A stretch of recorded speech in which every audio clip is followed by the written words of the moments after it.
네, 종합 토론을 함께 즐기시다가 혹시 궁금한 내용이나 질문하실 부분이 있으시면요. 저희 유튜브에 들어가셔서 저희 오늘 행사의 타이틀 검색하시고요. 실시간 댓글창에 의견이나 질문사항 남겨주시면 저희 좌장께서 직접 실시간으로 질문 파악하고 이에 대한 이야기 나눠보도록 하겠습니다. 많은 참여와 관심 부탁드리겠습니다.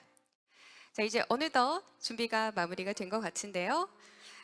네, 다시 한번 소개 올리겠습니다. 지금부터는 종합 토론 이어가도록 할 텐데요.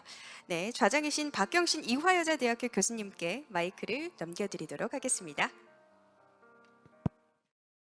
네, 안녕하세요. 오랜 시간 동안 네, 자리를 지켜주셨는데요. 종합토론 좌장을 맡은 이화여자대학교 박경신입니다.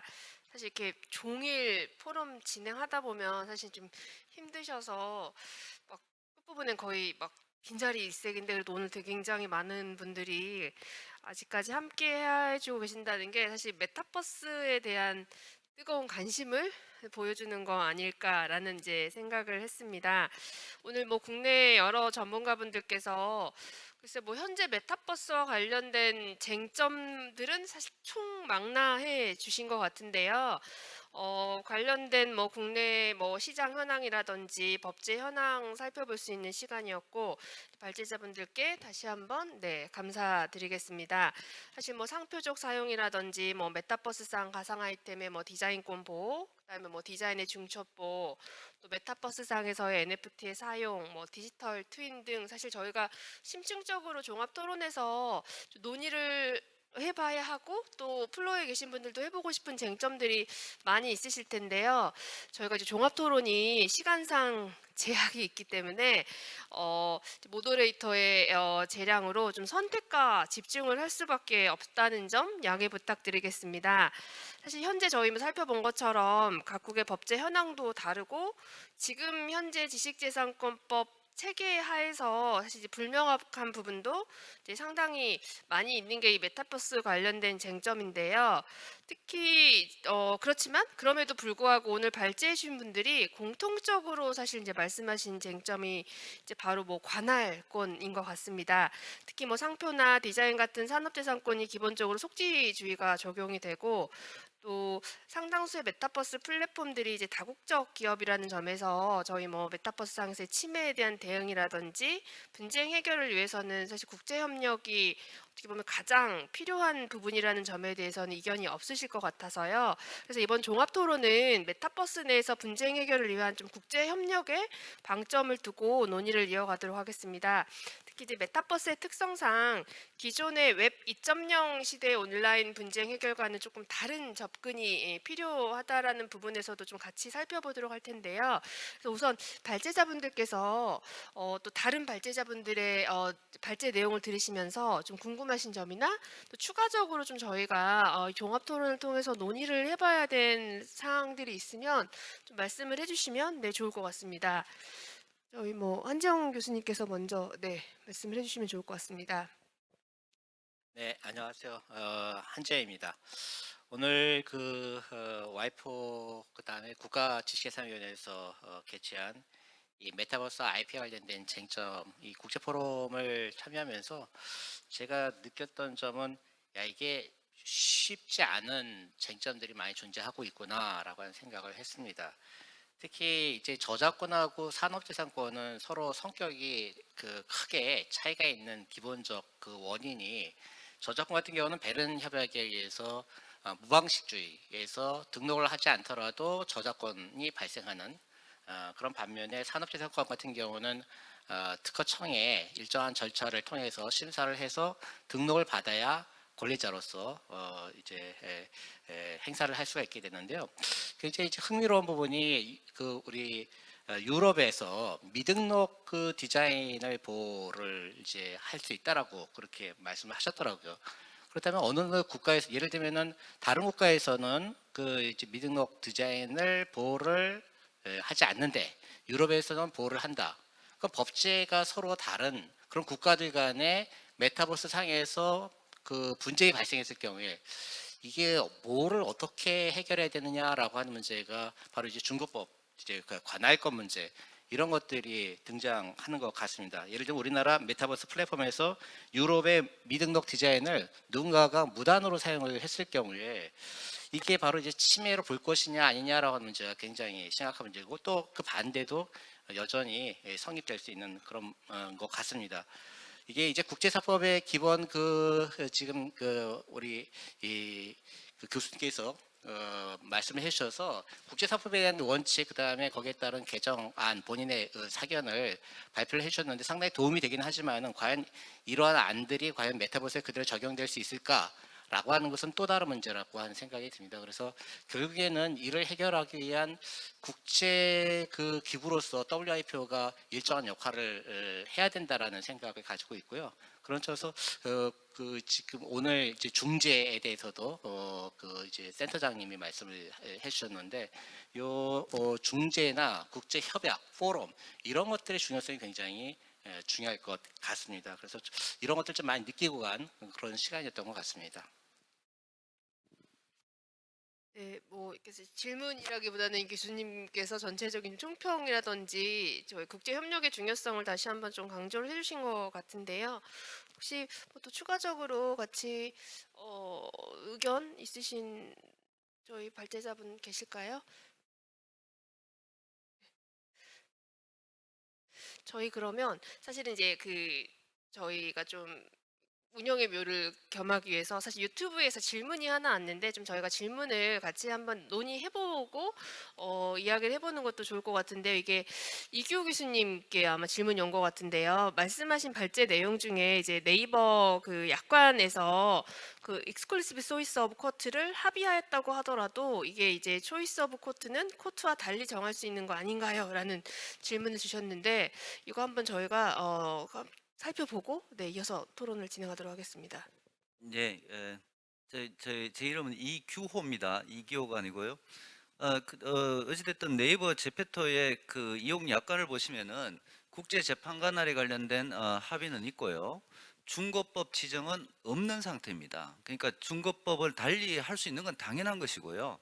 다만 중거법 지정이 안 돼 있을 경우에는 우리 그 국제사법에 관련된 중거법이 지정돼 있지 않는 경우에 적용할 수 있는 가장 밀접한 관련이 있는 국가의 법, 뭐 이렇게 적용하게 될 겁니다. 어떻게 보면 당연한 걸 질문하신 거라고 저는 생각합니다. 네, 사실 국제사법이 이제 개념이 사실은 쉽지 않은 거여서 이제 또 저런 질문을 해주신 것 같은데요. 저희가 그러면 이제 이 국제협력 방안에 대해서 조금 더 발전을 해서 이야기를 해보도록 하겠습니다. 저희 그 와이포 중재센터에서도 지금 줌으로 같이 종합 토론을 참여를 해주시는 건가요? 네네, 네. 아, 네. 저희 이제 좀 전에 이제 한지영 교수님께서 WIPO의 뭔가 이 역할에 대해서 말씀을 해주셨고, 기존에 지금 WIPO 같은 경우도 디지털 저작권이라든지 콘텐츠 관련 분쟁에 대해서 여러 가지 이제 사업들, 그다음에 하고 역할들을 하고 계시는데요. 메타버스와 관련해서 뭐 서두에도 말씀드린 것처럼 사실 기존의 디지털 뭔가 이 분쟁과 디지털 컨텐츠 분쟁과는 조금 다른 접근이 필요한 부분이 있는지 이런 부분들에 대해서 조금 추가적으로 말씀을 해주시면 좋을 것 같습니다.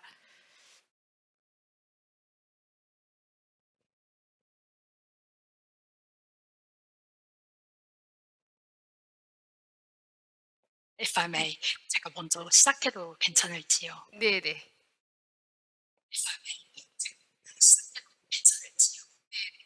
네, 발언 기회를 주셔서 감사합니다. 저는 세계지식재산기구 중재조정센터의 권아람 변호사라고 합니다.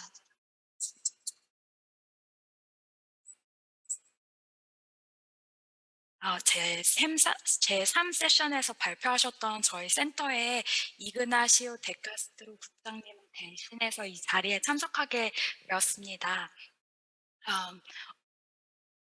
오늘 각 연사님들의 발표를 통해 모두 메타버스를 다양한 관점에서 바라볼 수 있어서 매우 유익한 시간이었고요.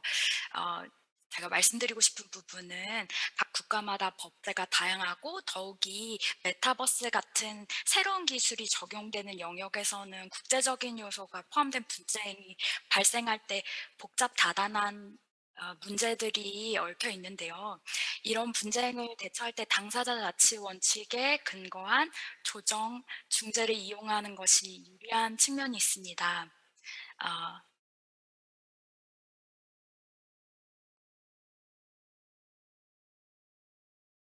저희는 국제기구로서 회원국들의 국제 협력을 도모함을 목적으로 하는 중립적인 위치에 있는 터라 이규호 교수님 발표 중에서 말씀하셨던 그 원칙 중에 공정성이나 제3자성 혹은 중립성, 독립성 측면에서 적합한 기관이라고 생각합니다. 나아가 저희 센터에서 제공하는 대체적 분쟁 해결에 있어서 가장 중요한 요소로 꼽는 것 중에 하나가 비밀성이고요. confidentiality고 지식재산 분쟁에 있어서 중요한 원칙으로 삼고 있고요. 특히나 자주 다국적 요소가 수반되는 메타버스 같은 디지털 환경에서 발생하는 분쟁에서 신속한 해결을 도모할 때 더욱 중요한 요소라고 생각합니다.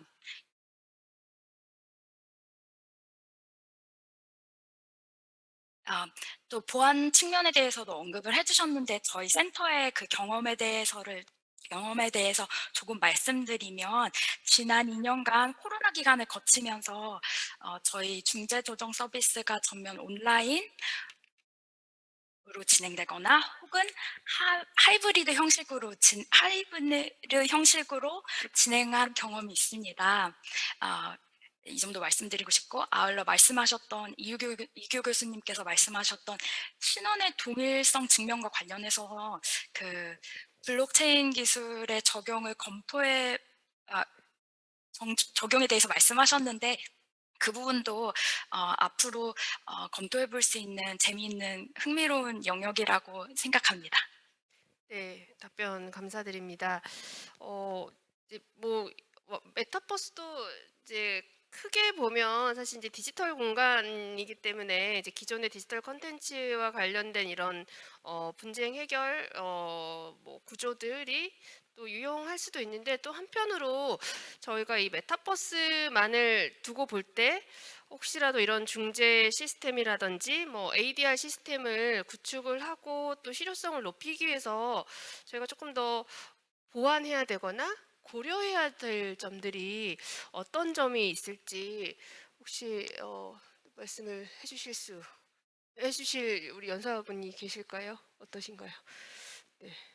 아니면 지금 저희 이제 분쟁 해결 시스템도 중요할 것 같긴 한데 계속 그동안 이제 논의가 되고 있고 오늘 여러분의 연사들께서 말씀해주신 부분들이 지금 약관 문제가 계속 대두가 되고 있습니다. 그래서 불공정 논란이라든지 그다음에 적정한 정당한 보상 문제라든지 그래서 현장에서도 계속 이제 논의가 되고 있는 것들이 뭔가 좀 국제적으로 통용될 수 있는 메타버스 플랫폼 약관이라든지 이제 이런 부분들을 WIPO의 주도라든지 아니면 이제 여러 기관들이 좀 주도로 만들어 볼 수 있는 방안들에 대해서 사실 이제 계속 수요도 있고 문제 제기도 되고 있는데요. 가령 이렇게 이제 메타버스 플랫폼 약관이 만들어졌을 때 이게 실제 기업이라든지 현장에서 어느 정도 실효성이 있게 이제 사용이 될 수 있는지에 대해서 저희 아무래도 이제 업체에 계시는 저희 쉐인 오렐리 법률 고문께서 혹시 의견 있으시면 좀 말씀해 주시면 좋을 것 같습니다. Yeah, this is 예, 저는 쉐인 오랄리인데요. 예, 일단은 표준 약관이라는 게 도움이 될 거라고 생각이 되는데요. 또 한편 결국은 예, 기술 기업들이 이제 메타버스에서 무엇을 구축하는지를 보면서 같이 가야 될 문제라고 생각이 듭니다. 그래서 저희가 다른 기업들과 제휴를 한다. 그래서 표준 약관을 만든다라고 한다면 굉장히 어려운 절차일 것 같아요. 예를 들어서 호라이즌 월드 이용 약관을 보고 또 디센트럴랜드 그리고 샌드박스의 이용 약관을 보면 별로 일치하는 부분이 많지가 않습니다. 그래서 정말 조정 과정이 많이 필요할 것 같아요. 그래서 어떠한 표준 약관과 조항을 넣을 것인지에 대해서 합의를 하는 것이 쉽지는 않을 것 같은데, 그래도 또 뭐 아이디어 하나는 좀 논쟁적이지 않은 조항부터 시작을 하는 것이 뭐 가능성이 있을 것 같습니다. 그런 기업들이 갈등하지 않을 만한 조항, 예를 들어서 IP에 대한 소유권과 관련된 문제, 그리고 또 이제 창작자들의 소유권 귀속, 뭐 그런 문제는 기업들이 그렇게 뭐 이 쟁점이 되진 않을 것 같고요. 분쟁 해결도 그렇게까지 논쟁적이진 않을 것 같습니다. 일정 정도의 기업들 간의 합의가 있는 것 같습니다. 예, 그래서 뭐 특정 관할권이라던가 지정 장소를 뭐 한다라던가 뭐 중재를 해야 된다라던가 이러한 분쟁 해결 절차와 관련된 것도 그렇게까지 논쟁적이진 않을 것 같습니다. 그래서 몇 개 기업들이 이제 모여서 이에 대해서 합의를 할 수 있을 것 같고, WIP와 이제 협력을 할 수 있는 부분부터 예, 시작해 볼 수 있을 것 같습니다. 감사합니다. 네, 제가 사실 굉장히 추상적인 이제 질문을 드렸는데 굉장히 명확하고 구체적인 답변을 네, 해주셔서 네, 감사합니다. 결국 이런 것 사실 이제 뭐 메타버스 플랫폼 약관이라든지 이제 이런 부분들은 뭐 한 국가라든지 한 기관이 뭐 이걸 할 수 있는 건 아니고 말씀하신 대로 뭐 여러 국가, 그다음에 업체, 그리고 사실 메타버스의 저희 유형들도 사실 다양하기 때문에 메타버스의 좀 각각 유형들을 고려한 여러 가지 사정들을 좀 고려를 해야 될 것 같은데요. 혹시 뭐 여기 관련해서 메타버스 플랫폼 약관과 관련해서 추가적으로 의견 주실 분이 계실까요? 아니 질문이 있는데요. 네. 저기 그 와이퍼 측에다가 이 메타버스 서비스 플랫폼 사업자의 그 이용 약관에서 그 실제로 그 와이퍼 조정 중재를 활용한 그런 사례가 있는지 그 한번 진짜 여쭤봐 주시면 고맙겠습니다. 네.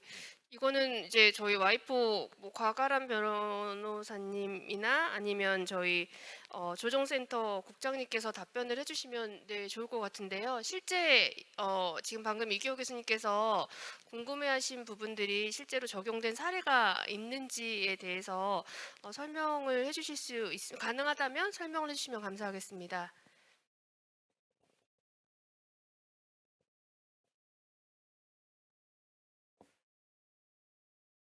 I think that's one for you, RM.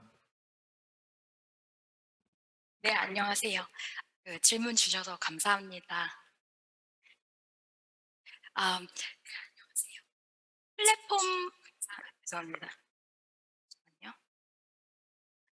플랫폼 사업자에 관해서 플랫폼 사업자 관련된 어떤 분쟁 사건이 저희 중대조정센터에 회부된 사례가 있는 것으로는 알고 있는데 그 아무래도 앞서 언급드렸겠지만 그 비밀성 관련해 가지고 그 사건의 그 자세한 사례에 대해서 자세하게 논의를 드리기는 어려울 것 같아요. 하지만 관련해서 저희가 설문조사라든지 그 최근에 디지털 분쟁에 관련된 설문을 진행한 사안이 있습니다. 관련해서 보시면 그 관련한 사례를 간략하게 정리해가지고 제공해 드리고 있기는 하거든요. 그러니까 그런 보고서를 참고해 주시면 감사하겠습니다.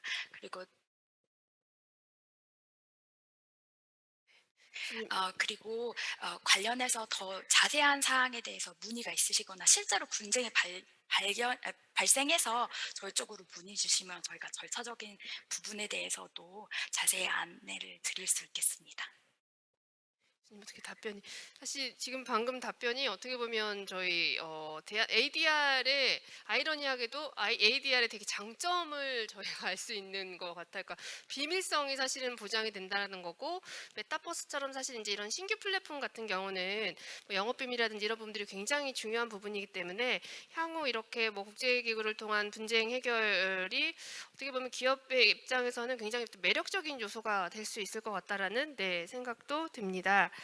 어, 그다음 저기 그 May I 오넬리 make a point on the 변호사님한테 지금 arbitration 질문하고 싶은데요. issue? 예, 그 지금 이런 이용 약관에서 사실 이제 분쟁이 발생했을 때 중재를 하면 일회성으로 끝나버리기 때문에 단심제로 끝나버리기 때문에 실제로 이용하는 사람이 기업인 경우에는 대단히 불리할 수가 있기 때문에 삼심제를 원하는 그런 이용자의 경우는 중재보다는 소송을 더 원할 것 같은데 그 실제적으로 이용 약관을 만들 때 그런 것을 고려하시는지 한번 여쭤봐 주시겠어요? 네, 이거에 대해서는 저희 쉐인 오렐리 법률 고문께서 대답을 해주시면 될 것 같습니다. Yeah, and I think that's look. I think the reality is, 예, 현실적으로 봤을 때 좀 케이스 바이 케이스로 봐야 되지 않을까 싶습니다. 어떤 기업은 이용 약관에 대한 재판을 원하고 ADR보다는 재판을 원할 수도 있습니다. 근데 어쨌든 흥미로운 질문을 제기해 주신 것 같습니다. 그래서 만약 표준화에 대한 노력이 있다라고 한다면 우리가 다뤄봐야 될 문제 중 하나일 거라고 생각이 듭니다. 이런 ADR 같은 경우는 여러 대안들 중에 이제 하나라고 보면 될 것 같습니다. 저희 지금 플로 유튜브에서 질문을 하나 주신 것 같은데요. 네.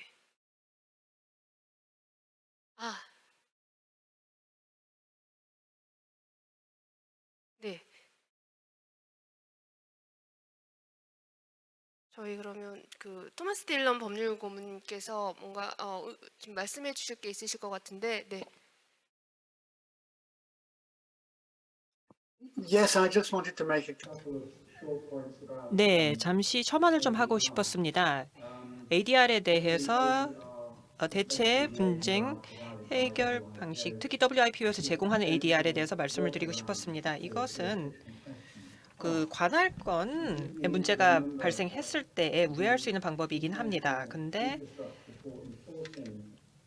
국제적으로 그 중재 판정 결과를 실행하는 것은 국제 판정에만 해당합니다. 그래서 ADR의 판정이 항상 국내 사건에 대해서 그 어떤 늘 해결책을 줄 수가 없기 때문입니다. 그래서 뉴욕 협정은 이 국제 사건에만 해당하기 때문입니다. 두 번째로 말씀드리고 싶은 것은 어떤 합의를 업계에서 도출을 해서 그 약관을 표준화해서 만드는 것이 좋긴 하지만 어떤 경쟁 우위를 다들 추구하고 있기 때문에 음악 산업에서 그 온라인 불법 복제 대응을 하기 위해서 어떤 노력들을 했었는데요. 어떤 사업 내에서 비즈니스 모델에 합의를 하려고 하면은 경쟁을 규제하는 기관과의 문제가 발생할 수밖에 없습니다. 그래서 어떤 그 통일된 약관을 개발하는 것에 대해서 망설일 수밖에 없습니다. 그래서 여러 가지를 만들고 소비자가 그중에 수용할 만한 걸 받아들이는 것이 나은 것 같습니다. 네, 이렇게 추가적으로 또 저희 메타버스 플랫폼 약관의 제정과 관련돼서 또 우려되는 부분들 또 같이 말씀을 해주셨는데요. 저희가 늘 이런 뭔가 관할권 문제들이 나오면 늘 이제 대안으로 하나 논의되는 것들이 이제 국제 조약인데요. 메타버스 플랫폼과 관련해서 이런 이제 법적 책임이라든지 아니면 이제 뭐 법률 분쟁과 관련해서 사실 이제 조약의 제정이 뭐 굉장히 단시간 내에 이루어지지는 않지만 늘 저희가 이제 항상 같이 분쟁 해결이라든지 문제 해결에 있어서 논의가 되는 부분들이기 때문에 이렇게 뭐 새로운 조약일 수도 있고 뭐 기존의 조약에 좀 추가하는 방안도 여러 가지가 검토가 될 수 있을 것 같은데요. 이렇게 좀 메타버스 플랫폼에 대한 국제 조약의 문제에 대해서 좀 추가적으로 저희 연사분들께서 의견 있으시면 말씀해 주시면 좋을 것 같습니다.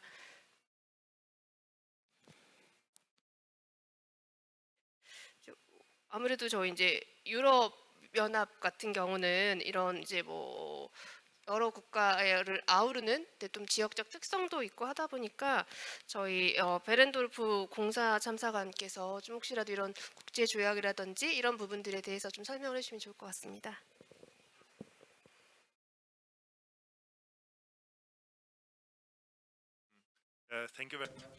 예, 질문 감사합니다. 해외의 외국의 입장을 들을 수 있어서 대단히 좋았습니다. 굉장히 흥미롭게 잘 들었습니다. 앞서 언급이 되었던 내용이 잠재적인 침해가 세계 각국 그리고 모든 지휘재권이 피해를 입을 수 있습니다. 그리고 또 그 부등록 디자인도 피해를 입을 수 있습니다. 속지주의와 관련해서 그 지역에서 침해가 확인이 된다면은 이제 문제가 되는 것이고요. 그리고 오늘 여러 가지 의견을 듣고 나니까 특히 유의미하게 들렸던 것이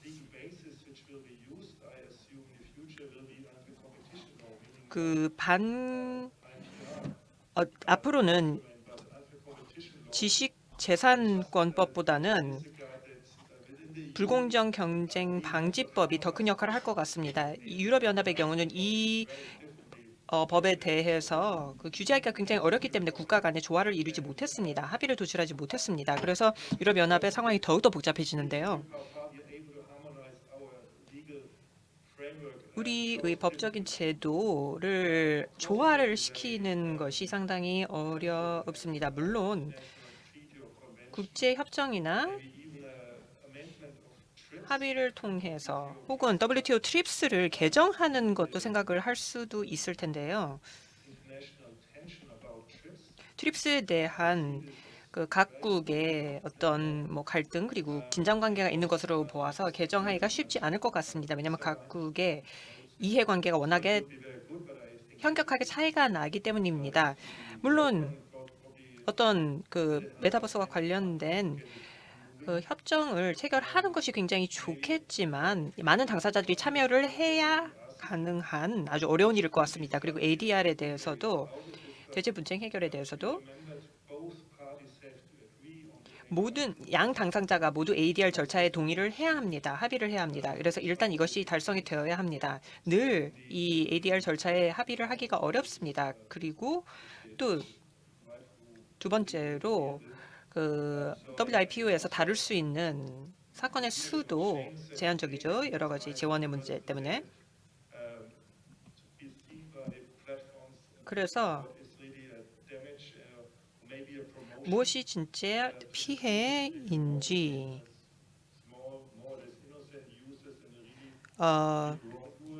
실제 악의적인 어떤 피해를 크게 입히는 경우하고 또 악의가 없었던 그 선의의 그런 그 피해를 입힌 경우를 구분해서 대응을 하는 것이 어떤지 저는 업계에 있는 사람은 아니지만 이와 같은 의견을 드립니다.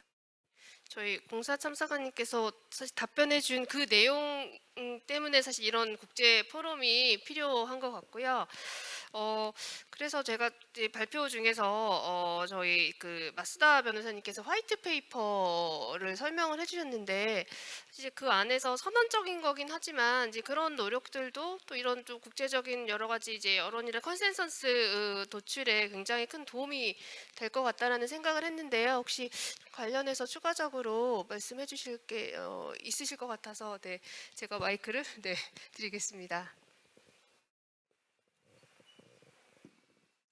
Thank you for the question. 네, 감사합니다. 질문 잘 들었고요. Then, 발표 잘 들었습니다. 이 백서 같은 경우는요, 그 자민당이 발간한 백서인데 이게 또 사실 국제적인 문제를 다루고 있기는 합니다. 예를 들어서 표준화, 메타버스의 표준화를 다루고 있긴 한데 주로 기술적인 부분에 초점을 맞추고 있습니다. 그리고 예를 들어서 사용자들의 사용을 제어한다라던가 관리한다라던가 그런 측면에 대한 초점이 맞춰져 있습니다. 그리고 블록체인을 이용을 한다 또는 저장 기술을 이용을 한다. 이와 같은 인프라적인 측면들을 많이 다루고 있습니다. 그래서 이 전자 서비스 구축을 위한 인프라적인 측면에 초점 맞춰 있고요. 그래서 지금 현재로서는 백서가 그 분쟁 해결을 다루고 있지는 않은데 제가 생각하기에는 아무래도 향후에는 이 소비자 보호 문제, 그 암호화폐라든가 NFT 거래와 관련된 소비자 보호 문제가 좀 점점 대두가 되고 있기 때문에 다음 백서가 나오면 이런 부분이 좀 개정되어서 발간되지 않을까라는 생각이 듭니다. 올해 말 내년 초에 아마 새로운 버전의 백서가 나올 거라고 보이는데요. 이 그 분쟁 해결 그리고 소비자 보호 문제도 이제 다음 백서에는 나오지 않을까라는 생각이 듭니다. 사실 메타버스 뭐 NFT 같은 플랫폼 같은 경우에 뭐 권리자 보호도 있지만 사실 소비자 보호도 굉장히 중요한 측면이기 때문에 방금 해주신 답변들이 굉장히 유의미한 부분 같고요. 저희 오늘 이제 김해창 본부장님과 이제 김장하 교수님께서 저작권 그다음에 상표 디자인을 이렇게 중점적으로 좀 다뤄주셨는데요. 추가적으로 시간이 너무 짧아서 못하셨던 말씀이라든지 저희 뭐 국제협력 차원에서 좀 첨언해주실 말씀 있으시면 해주시면 감사하겠습니다. 저는 김창 교수님께 질문으로 좀 토론을 대신할까 하는데요. 아까 이제 제안해 주신 말씀 중에 이제 이 디자인 보호법의 확장을 통해서 그 메타버스 내 이제 디자인 아이템들에 대한 디자인을 보호하는 방안들을 말씀해 주시고 관련해서 이제 저작권법과의 조화도 검토해 주신 내용들을 잘 들었습니다. 사실 이제 저희가 걱정하는 부분은 이 메타버스 내 보호의 문제와 더불어서 이 자유로운 이용의 문제도 같이 고려를 해야 되지 않나라는 생각이 있고 그것이 저작권법과 디자인보호법이 같이 적용될 때 저작권법에서 허용되는 행위들이 어떻게 디자인보호법에서 같이 보장해 줄 수 있는가라는 데 대한 고민이 있는데 이에 대한 좀 의견이 있으시면 말씀해 주시면 감사하겠습니다. 네, 제일 어려운 문제입니다. 네, 그 사실은 디자인 보호법을 연구하면서 디자인에 대한 보호가 과연 보호를 강화하는 게 맞는가? 사실은 디자인 보호법도 그렇고 특허법도 그렇고 지식재산법 전반이 그 목적은 전체적인 산업의 발전입니다.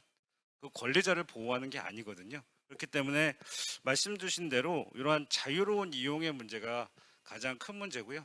그 미국의 보고서에도 그런 말이 나옵니다. 디자인을 이러한 그 디지털 디자인을 만약에 디자인 보호법, 즉 미국에서는 미국 특허법이죠. 미국 특허법에서 보호한다라고 하면 이것은 오히려 혁신을 지연시킬 것이다라는 말이 나옵니다. 그래서 저는 그 말에 굉장히 동감하는 부분이 있고요. 사실은 그래서 이 디지털 디자인이라고 하는 것을 디자인 보호법에서 보호하도록 하는 건 사실 현실적인 이유로 지금 디지털 디자인이 보호되어야 한다라고 하는 긴급성 때문에 그런 것 같고요. 사실은 본부장님 말씀하신 대로 이 자유로운 이용의 문제, 즉 저작권에서 풀어준 문제를 디자인 보호법에서 다시 누군가가 독점할 수 있도록 하는 것은 큰 문제라고 생각합니다. 그래서 반드시 그러한 측면을 고려해서 디자인 보호법은 개정이 되고 보호가 되어야 된다라고 생각이 듭니다. 그래서 개정할 때나 이럴 때는 반드시 그 문제를 꼭 고려해야 된다. 저도 그렇게 생각을 하고 있습니다. 네. 저희가 늘 이제 지식재산 보호와 관련해서 이제 권리자 보호 그리고 한편으로 뭐 표현의 자유라든지 다른 이제 권리 충돌하는 뭐 기본권들 문제를 늘 고민을 하는데요. 그거에 대해서 이제 질문해 주시고 답변해 주셔서 감사합니다. 저희가 사실 플로어에서 질문이 있으셨는데요. 이게 이제 제가 좀 읽어드리도록 하겠습니다. 버추얼 인플루언서가 착용할 비매용 의상이, 그러니까 3D 디지털 의상이죠. 상표 로고를 표시하거나 타인의 저작물을 모용한 경우 IP 침해 이슈가 있을까요? 또 3D 디지털 의상이 비매용임에도 불구하고 버추얼 인플루언서는 여러 매체에 등장하고 있는데요. 그래서 이거 관련해서 저희 이제 아무래도 종합적으로 지금 IP 문제를 검토해 주신 한지원 교수님께서 답변을 해주시면 감사하겠습니다. 네, 그 질문 감사드립니다. 그 질문을 제가 보니까 가장 그 일반 유저들이 가질 수 있는 질문인 것 같습니다.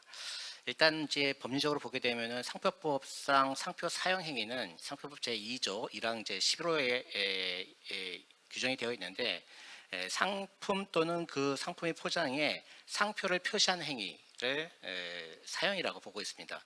그렇다 그러면 비매용 의상에 상표 로고를 표시하는 행위가 과연 이제 상표 사용 행위냐? 일단 상표 사용 행위로 볼 수가 있을 것 같습니다. 문제는 그러면 가상 세계에는 이를 어떻게 적용할 것이냐라고 하는 문제가 첫 번째고요. 그 다음에 두 번째, 이게 비매용이라고 하니까 업으로서의 사용이 아닌 경우에 해당됩니다. 그러면은 비매용 의상인 경우에 상표권에서는 이거를 침해를 어떻게 그러면은 상표권 그 침해 성립 요건에 이게 해당되느냐라고 하는 건데, 이게 특허의 경우에는 그 침해를 보는 행위에 업으로서라고 하는 그 이제 그 요건이 그 표현이 들어가 있는데, 상표의 경우에는 침해를 보는 행위에 이 그런 표현이 들어가 있지 않습니다. 따라서 그 비매용 의상이라 할지라도 일단은 그 업으로서 이 요건을 충족시키든 충족시키지 않든 간에 일단은 이 상표권 침해 행위에 해당될 수 있다라고 보고요. 그렇다 그러면은 그 3D 디지털 상품, 즉 3D 이제 가상 상품이 되겠죠. 가상 상품이 상표법상 이제 상품이냐라고 하는 문제가 대두가 되는데, 이 3D 가상 상품 같은 경우는 아까 제가 이제 발표문에서 말씀드린 바와 같이 이게 그 제9류 가상 상품을 해가지고서는 또 이제 상표 등을 출원하고 등록이 된 경우에는 이런 가상 상품을 비매용으로 사용한다 할지라도 결국에 이제 상표권 침해 성립이 될 수 있다, 이렇게 생각이 듭니다. 그 다음에 두 번째 질문이 의상 디자인 같은 경우를 이제 이거를 활용한 경우 타인의 저작물, 즉 의상 디자인 디자인권을 모용한 경우에 IP 침해가 되느냐라고 하는 부분인데, 일단 그 의상의 그 디자인 같은 경우에는 이제 저작권 쪽으로 좀 물어봤으니까 제가 질문 드리는데, 답안을 드리는데요. 이런 경우는 이제 미술 저작물이라든지 아니면은 그 사진 저작물, 화상이니까 사진 저작물이라든지 이게 만약에 움직인다 그러면 이제 영상 저작물 그런 형태로 여러 가지 뭐 생각을 해볼 수 있는데요. 어쨌든지 저작물의 형태로 보호가 가능합니다. 따라서 메타버스에서 이런 형태로 그 이제 현실 세계에서 있는 그런 어떤 그 디자인을 이게 메타버스에서 사용하거나 또는 모형한 경우에는 이거는 비매품으로 사용한다 할지라도 저작권도 이게 업으로서를 요건으로 하지 않기 때문에 비매품으로 할지라도 이거는 저작권 침해로 보는 게 맞을 것 같습니다. 예, 이상입니다. 네, 사실 그 실제 이 메타버스 이용자분들이 제일 궁금해하시는 점들에 대해서 명확하게 설명을 해주셨는데요. 저희가 뭐 계속 좀 논의를 하고 그러면 좋을 것 같지만 오늘 이제 시간이 다 돼서 여기서 조금 마무리를 해야 될 것 같은데요. 오늘 이제 사실 오전부터 이 메타버스에 대해서 국내 시장 현황도 관련 법제를 이제 심도 있게 논의할 수 있는 자리였습니다.